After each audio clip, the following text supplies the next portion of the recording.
Welcome back dear students. Lecture 1 में हमने पहला टूल उठाया था, रिजिड बॉडी क्या होती है, और उसमें एक गोल्डन रूल हमने देखा था कि किन्हीं दो पॉइंट्स के बीच की डिस्टेंस कभी नहीं बदलती। आज हम टूल बॉक्स में दूसरा टूल डाल रहे हैं, और ऑनेस्टली ये वैसे टूल ना होके चैप्टर का पूरा नक्शा है।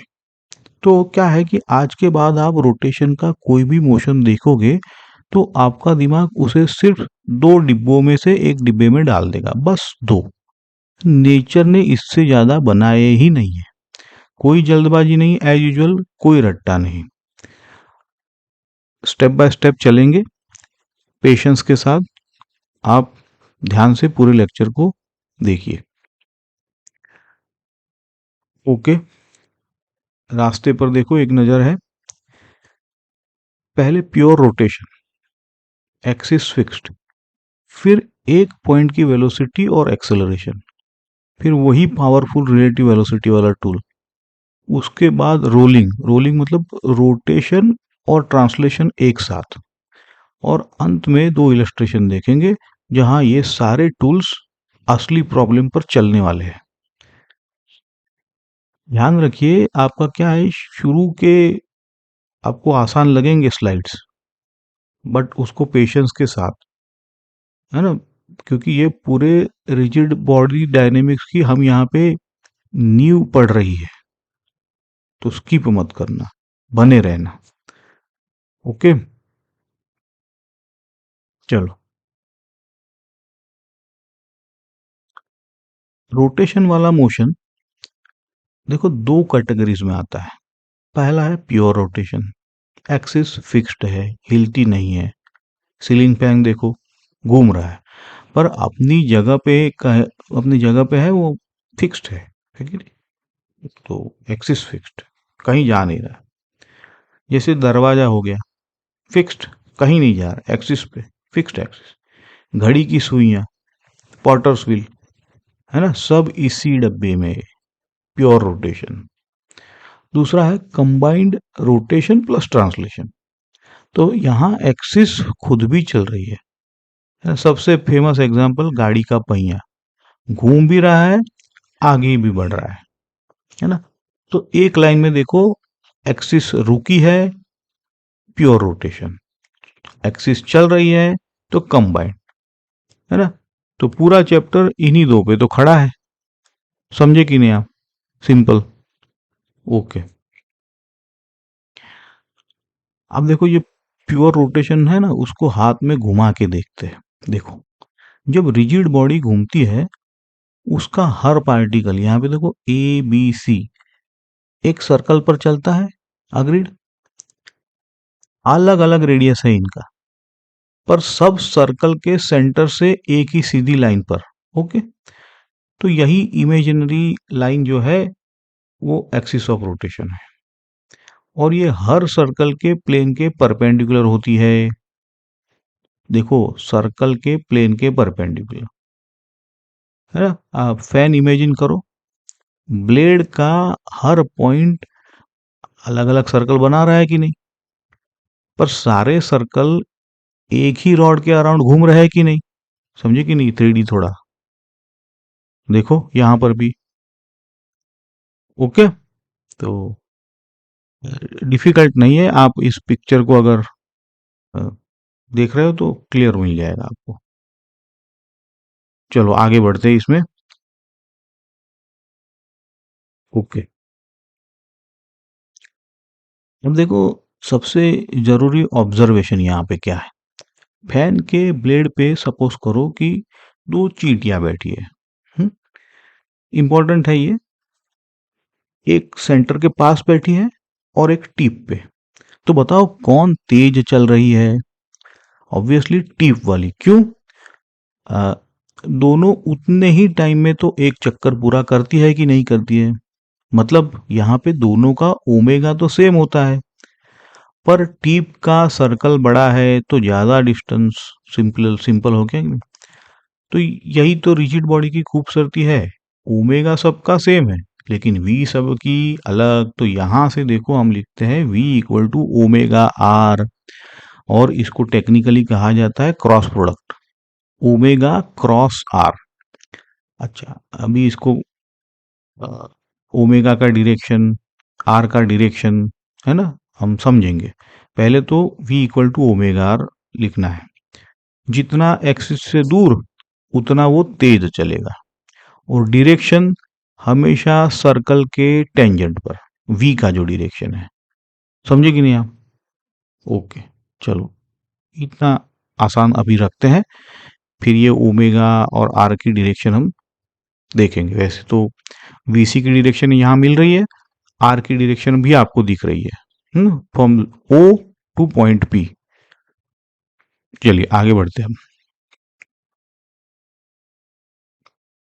अच्छा, एक्सेलरेशन है यहाँ पे, वेलोसिटी हो गई। अब यहाँ ना स्टूडेंट्स कंफ्यूज होते हैं, तो थोड़ा सा ध्यान से। पॉइंट पी का एक्सेलरेशन दो हिस्सों में टूटता है। ये अगर हमने तो काइनेमेटिक से इसको संभाला है, एटी और एआर, और सर्कुलर मोशन में भी। तो एटी क्या होता है? टेंजेंशियल एक्सेलरेशन, अल्फा आर, है ना। ये तभी है जब ओमेगा बदल रही है, तो ये स्पीड को बदलने वाला हिस्सा है। एटी की वजह से मैग्नीट्यूड चेंज होगा, है ना, और डायरेक्शन इसका वेलोसिटी के अलोंग होता है। Okay,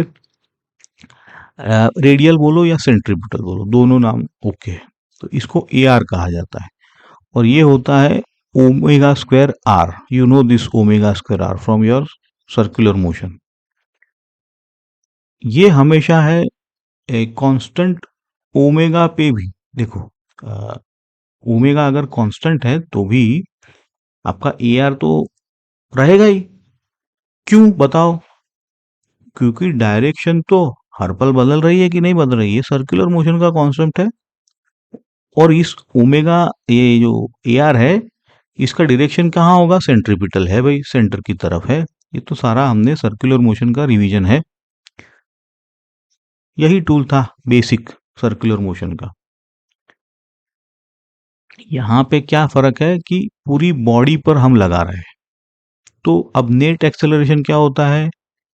A equal to R, common बाहर निकाल लिया तो omega, sorry, under root of alpha, alpha square plus omega to the power 4 आ जाएगा। 4 क्यों आया? क्योंकि ओमेगा स्क्वायर था। ठीक है, not a big deal so far. As I said, आपको आसान लगेगी sir initial slides, but we make sure that we go step by step. चलो आगे बढ़ते हैं। अच्छा, जैसे मैंने कहा कि ओमेगा की डायरेक्शन, वो तो बोलो यहाँ पे थोड़ा सा कभी कभार गलती करते हैं, तो भाई राइट हैंड रूल लगाओ, है ना। राइट मतलब राइट, और उसमें क्या है कि आपका राइट हैंड की उंगलियां रोटेशन के सेंस में कर्ल करो, है ना। तो जो अंगूठा है आपका, वो ओमेगा बताएगा कि नहीं बताएगा? रोटेशन के सेंस में उंगलियां रख दो, तो अपने आप नेचुरली अंगूठा जहां जाता है वो आपका ओमेगा का डायरेक्शन है। अब ये जो फॉर्मूला हमने देखा था वो बार बार आने वाला है, सेम बॉडी के दो पॉइंट्स ए और बी के लिए। Velocity A B is equal to omega cross R A B. देखो मतलब क्या है, बी से देखो तो ए सिर्फ घूमता हुआ दिखता है, ये तो हमने पहले लेक्चर में देखा। ट्रांसलेशनल कैंसल हो जाएगा, ट्रांसलेशन, है ना। इसे पॉकेट में रख दो अपने। हम इसको चलाएंगे अगले इलस्ट्रेशन में। समझ गया? ओमेगा की डायरेक्शन समझ गई, आर ए बी की डायरेक्शन पता है आपको, ठीक है। देखो, आर आर ए बी की डायरेक्शन भी दिख रही है। अब अगले डिब्बे में चलते हैं, चलो। ओके, ये है गाड़ी का पहिया, है ना। अगला डिब्बा मतलब गाड़ी का पहिया है, मतलब एनीवेज। तो जादू यहाँ एक ऐसा है कि आप फ्रेम बदलो, मोशन ही बदल जाता है। समझ गए कि नहीं। गाड़ी के अंदर बैठ के देखो, एक्सिस आपके साथ, आप क्या सिर्फ पहिया को घूमता दिखोगे, तो ये प्योर रोटेशन हो गया कि नहीं हो गया। अगर आप सड़क पे खड़े रह के देखते थे तो आपको पहिया घूमता हुआ दिखता था और आपको गाड़ी भी आगे जाती, मतलब पहिया भी आगे जाता दिख रहा था, मतलब रोटेशन प्लस ट्रांसलेशन, है ना। तो है ये गाड़ी का पहिया, लेकिन हमारे लिए दूसरा डिब्बा है ये। समझे ना। कौन सा डिब्बा, ब्रॉड कैटेगरी वाला। एक है रोटेशन, दूसरा है ट्रांसलेशनल पर रोटेशन, और उसको हम समझ रहे हैं इस एग्जाम्पल से। एनीवेज, तो अब जो है, रोलिंग कोई नया मोशन नहीं है। तो रोलिंग अब यहाँ पे देखो इज इक्वल टू लिखो ट्रांसलेशन, मतलब वी, जो वी होता है ना, V linear motion plus rotation. Rotation में टेंजेंशियल, सबको टेंजेंशियल जो ओमेगा आर होता है, ओमेगा रोटेशन। तो करना कुछ नहीं है, दो अपने जो पुराने टूल्स है उनको जोड़ दिया, नया मोशन तैयार हो गया। तो यही सुपर पोजिशन कह सकते हो आप। मैथमेटिक्स में जो सुपर पोजिशन हो ना, वैसे हमने यहाँ पे फिजिक्स में सुपर पोजिशन लगाया है। ठीक है। तो अब ये सुपर पोजिशन अगर लगाया है फिजिक्स में, तो मैथमेटिक्स में भी इसको अप्लाई कर देते हैं। देखो ओमेगा आर वी सारे जो दिख रहे हैं। ओके, तो देखो हर पॉइंट पे दो वेलोसिटी जोड़ दी है। ट्रांसलेशन का v जो आगे की ओर है, और रोटेशन का ओमेगा आर जो हमेशा टेंजेंट है। तो ए मतलब टॉप वाला, देखो टॉप वाला ए पॉइंट, दोनों सेम डायरेक्शन में है कि नहीं। तो आपका v ऑफ ए क्या हो जाएगा, जो v है प्लस ओमेगा आर प्लस हो जाएगा, ये सबसे तेज जा रहा है। अब b देखो, v आगे, ओमेगा आर नीचे की ओर होगा कि नहीं उसका, क्योंकि घूम रहा है क्लॉकवाइज। तो ये वी भी हमारा आ जा रहा है, क्योंकि दोनों परपेंडिकुलर है, तो ये A square plus B square, मतलब V square plus two omega, two A B cos theta वाला कंपोनेंट की जरूरत नहीं है, क्योंकि कॉस 90 जीरो। सी पे देखो, वी आगे ओमेगा आर पीछे, तो यहाँ पे आपको वी सी लिखना पड़ेगा, वी माइनस ओमेगा आर। अच्छा देखो, और यहाँ इस लेक्चर का सबसे सुंदर रिजल्ट है प्योर रोलिंग में। प्योर रोलिंग में डेफिनेशन है भाई, v इक्वल टू ओमेगा कहते हैं। तो देखो अगर v equal to omega R डाल दिया तो vc तो जीरो हो गया। तो कांटेक्ट पॉइंट की वेलोसिटी जीरो, तो इसी को तो प्योर रोलिंग बोलते हैं। तो ना सोचो, आपकी आपकी 100 किलोमीटर पर आवर से गाड़ी चल रही है, टायर के नीचे वाला पॉइंट तो हर इंस्टेंट पे सड़क सड़क के रिस्पेक्ट में बोलना जाएगा, रुका हुआ है from the point of view of the ground. तो अब देखो यहाँ पे एडवांस के लिए स्टैटिक फ्रिक्शन लगती है, काइनेटिक नहीं, है ना। और काइनेटिक नहीं है तो work will not be consider, है ना। तो ये हमें नोट करो, ये इसलिए कह रहा हूं कि फ्रिक्शन ऑफ रोलिंग में जब हम कंसिडर करेंगे तो ये हीरो बनने वाला है आगे। ठीक है, चलो सिंपल है। सिंपल, पहले तो सिंपल सिंपल चीजें देखो। ओके,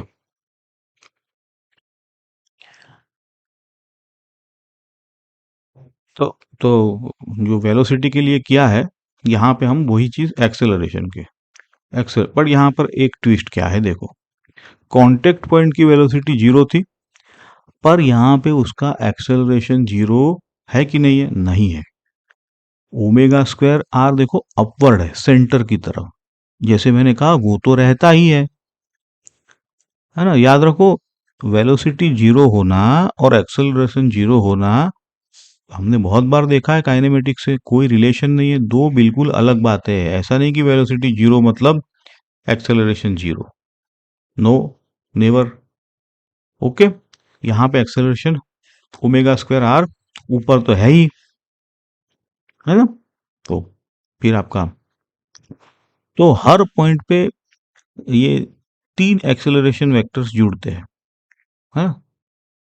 सेंटर का जो ए है वो आगे, टेंजेंशियल अल्फा आर परपेंडिकुलर, और रेडियल जो है वो सेंटर की तरफ, ओमेगा स्क्वायर आर सेंटर की तरफ।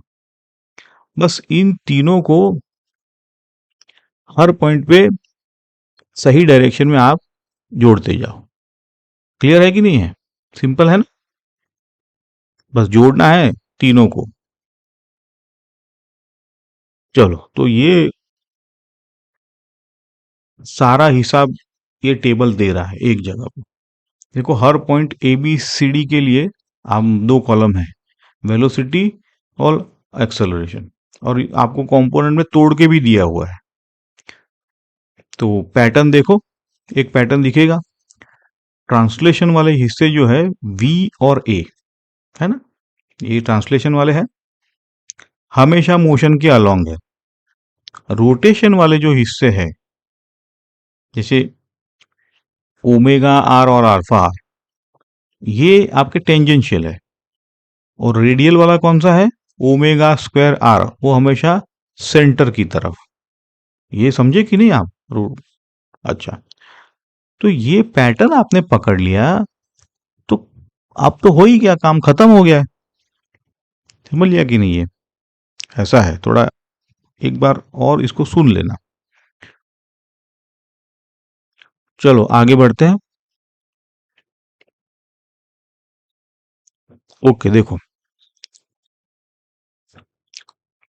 ये जो है ना, अब जो हमने जो कुछ देखा ना, वो सब कुछ कॉम्प्रेस करते हैं, समझो सारी चीजें कॉम्प्रेस कर देते हैं, और यही आज का असली हथौड़ा है। देखो, एक्सिस अब स्टेशनरी नहीं है। बॉडी अगर ओमेगा से घूम रही है, तो एक्सिस के रिस्पेक्ट में पार्टिकल की वेलोसिटी क्या लिखते हैं हम? अभी तो देखा, ओमेगा क्रॉस आर, है कि नहीं, एक्सिस के रिस्पेक्ट में।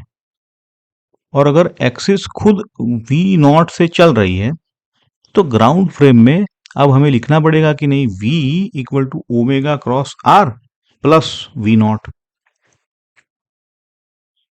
देखो, ये कह रहा है कि किसी पॉइंट की वेलोसिटी इक्वल टू सेंटर के रिस्पेक्ट में घूमने वाली वेलोसिटी प्लस सेंटर की अपनी खुद की वेलोसिटी। ये पूरा रोलिंग का हिसाब इसी में छुपा हुआ है ना। ये मतलब वेक्टर नोटेशन है, ठीक है।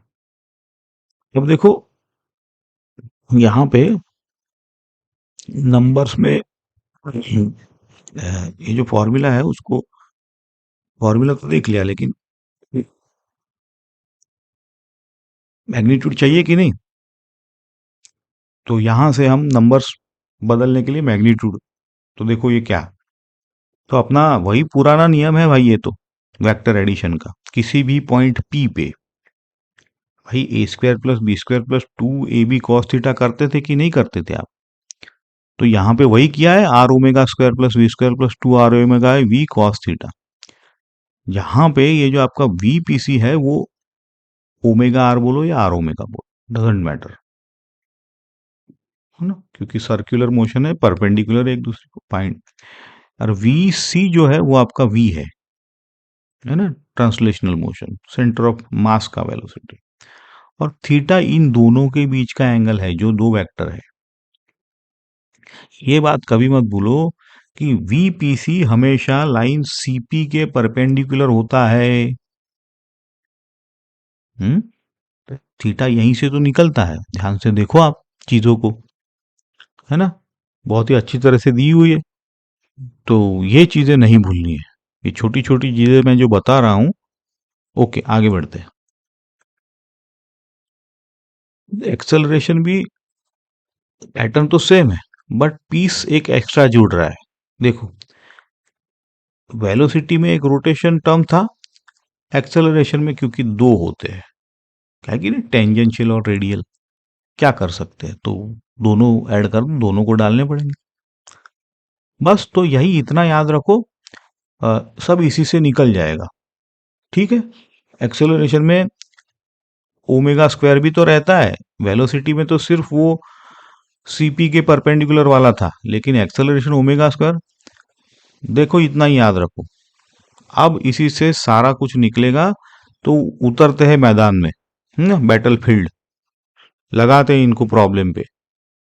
चलो आसानी से हो जाएंगे, देखा देखना। ये यूनिफॉर्म रेड है, लेंथ एल है, स्पिन कर रही है, इसका ओमेगा दे रखा है 2v/l। 2v/l ऐसे दिया है कि, है ना, उससे कुछ हो सकता है कैंसिल हो जाए। अब सेंटर ऑफ मास चल रहा है v से, तो आपको एंड की वेलोसिटी, कोई भी एक एंड, एक छोर की वेलोसिटी पूछी हुई है। भाई देखो, पैनिक बिल्कुल नहीं, फॉर्मूला लगाओ। वी ए क्या होता है भाई, तो अपना अ, है ना, ये तो रिलेटिव वेलोसिटी है, तो वी ए बोलेगा V A C plus V C, है कि नहीं। तो यहाँ पे कितनी चीजें चाहिए, बोले वी सी चाहिए, वी ए सी चाहिए, और इनके बीच का एंगल थीटा। तो एक एक करके निकालो। आप क्या करो,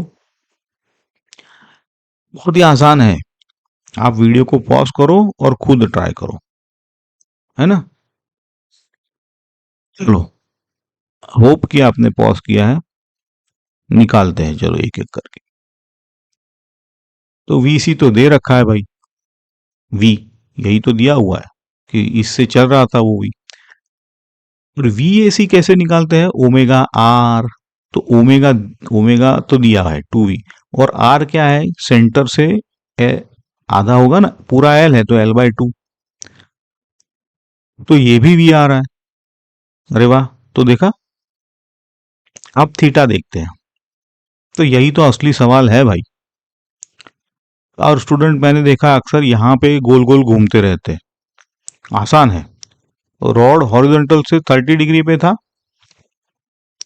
और वीएसी हमेशा, देखो बताया, रॉड के परपेंडिकुलर होता है। जो हम पीसी पीसी बोल रहे थे, यहाँ पे वो पी को नाम ए दिया है, वीपीसी बोला था जिसको, और वीसी तो हॉरिजॉन्टल है। तो एंगल क्या हो गया, 90 + 30। यहाँ पे डायग्राम में आप अच्छी तरह से, आपको मार्क करके भी दिया है, रॉड भी ड्रॉ कर दिया है, ताकि आपको परेशानी ना हो।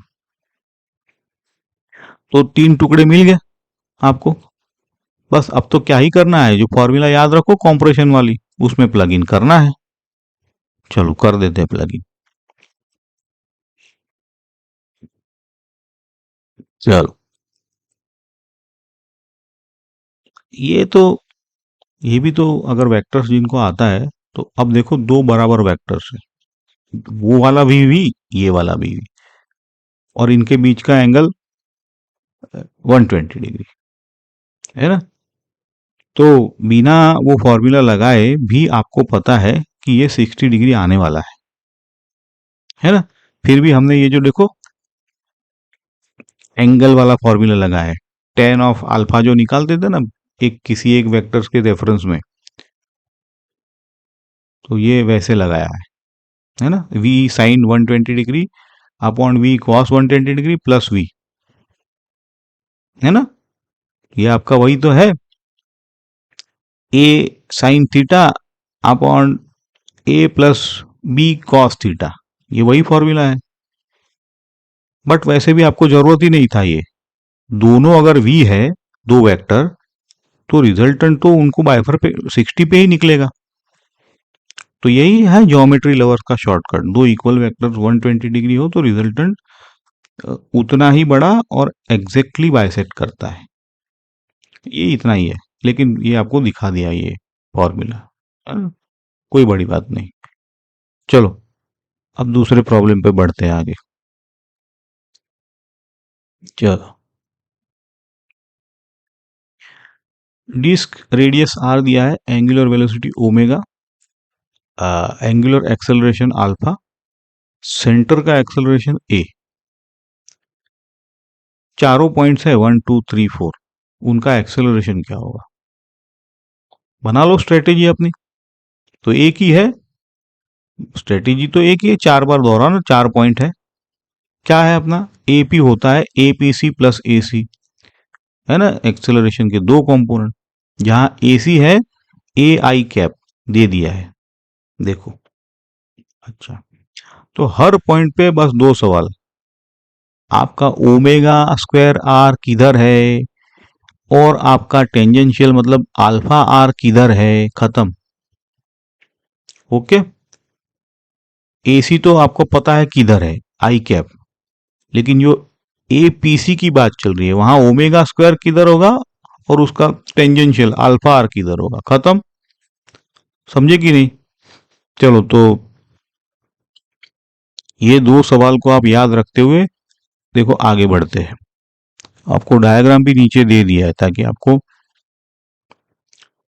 देखो कौन से दो सवाल। ओमेगा स्क्वायर आर हमेशा सेंटर की तरफ है, तो इसका आंसर मिल गया। टेंजेंशियल अल्फा तो रोटेशन के सेंस में होता है, उसका डायरेक्शन, है ना। तो पहले पॉइंट के लिए सेंटर दाएं है, तो रेडियल आपका क्या है, प्लस आई कैप, और टेंजेंशियल प्लस जे कैप। तो ए वन देखो कैसे निकाला है ना, जो आई कैप है उसमें सब कुछ ऐड कर दिया, है ना। रेडियल आई कैप में है कि नहीं, ओमेगा स्क्वायर प्लस ए आई कैप हुआ कि नहीं, और टेंजेंशियल इसका जे कैप में है, तो सिंपल है। अब पॉइंट टू टॉप में है, टॉप में, है ना, तो टॉप में आपका माइनस जे कैप होगा और टेंजेंशियल कंपोनेंट प्लस आई कैप है कि नहीं टॉप में। तो भाई आई कैप तो जोड़ दो, अल्फा आर जोड़ना पड़ेगा आई कैप में, तो ए प्लस अल्फा आर, और जे कैप तो है ओमेगा स्क्वायर आर, तो माइनस था तो नीचे, तो भाई सिंपल है। मतलब सेंटर का ए आई कैप हर बार जुड़ रहा है, वो तो कांस्टेंट है ए आई, उसमें तो आपको जोड़ना ही रहता है। अब आप करो देखो पॉइंट थ्री और पॉइंट फोर के लिए सेम थिंग। चलो वैसे ही है, पॉइंट थ्री पॉइंट फोर आराम से कर लो। थ्री के लिए राइट है, तो रेडियल कंपोनेंट अब माइनस आई कैप, टेंजेंशियल माइनस जे कैप, तो भाई ए माइनस ओमेगा स्क्वायर, टेंजेंशियल के लिए माइनस है तो अल्फा आर। देखो चौथा पॉइंट बॉटम पे, तो रेडियल क्या होगा, ऊपर मतलब प्लस जे कैप, टेंजेंशियल पीछे है तो माइनस आई कैप, तो भाई फोर के लिए ए माइनस अल्फा आर, और ऊपर है तो ओमेगा स्क्वायर जे कैप। देखा, तो ये कोई चार अलग सवाल नहीं थे पॉइंट वन टू थ्रो, एक सवाल हमने चार बार किया सिर्फ आई कैप जे कैप देखनी है ना। तो टूल सही तो प्रॉब्लम रिपीट होने लगती है। अगर मैग्नीट्यूड चाहिए तो क्या करो, बोलो। मैग्नीट्यूड के लिए under root of X square plus Y square, तो ये आप घर पे कर सकते हो, ठीक है। देखो नीचे लिख के रखा है, ओके।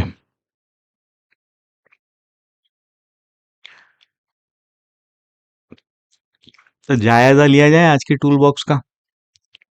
हमने जैसे कहा रोटेशन के सिर्फ दो टाइप्स है, एक्सिस फिक्स्ड या एक्सिस मूविंग, इतना आसान कर लो। प्योर रोटेशन ओमेगा सबका सेम, वी आप ओमेगा आर लिखो, एक्सेलरेशन के दो टुकड़े हो जाएंगे, अल्फा आर जो कि टेंजेंशियल और ओमेगा स्क्वायर जो कि सेंटर की तरफ। रोलिंग का मतलब क्या है, ट्रांसलेशन प्लस रोटेशन, है ना। अगर रोलिंग है तो कांटेक्ट पॉइंट का वेलोसिटी जीरो, एक्सेलरेशन कुछ भी हो सकता है। और ये जो किसी भी पॉइंट पी का, है ना, इस पे सवाल बनते हैं, मास्टर फॉर्मूला है ये। उसका वेलोसिटी कैसे निकालेंगे, तो बोले ओमेगा क्रॉस आर करो प्लस वी नॉट, है ना। कोई भी प्रॉब्लम बन सकता है, आप ना इसको अगर ध्यान रखो तो हो जाएगा। अच्छा, अब नेक्स्ट लेक्चर में हम मोमेंट ऑफ इनर्शिया की तरफ बढ़ेंगे। इसमें ट्विस्ट है मोमेंट ऑफ इनर्शिया कि मास फिक्स्ड होता है, तो मोमेंट ऑफ इनर्शिया एक्सिस पे, तो वो सारी चीजें एक्सिस के साथ बदलता जाता है, वो सब देखेंगे। अ, इसमें नेक्स्ट लेक्चर में इलस्ट्रेशन भी हम देखेंगे। तब तक ये जो दो एग्जाम्पल है उस पे आप हाथ साफ करते रहिए, वेक्टर खुद ड्रॉ करिए। ये सब देखने से होता नहीं है, ये सारा करना पड़ता है। ठीक है, तो पेशेंस के साथ बने रहिए। मिलते हैं लेक्चर 3 में। Thank you.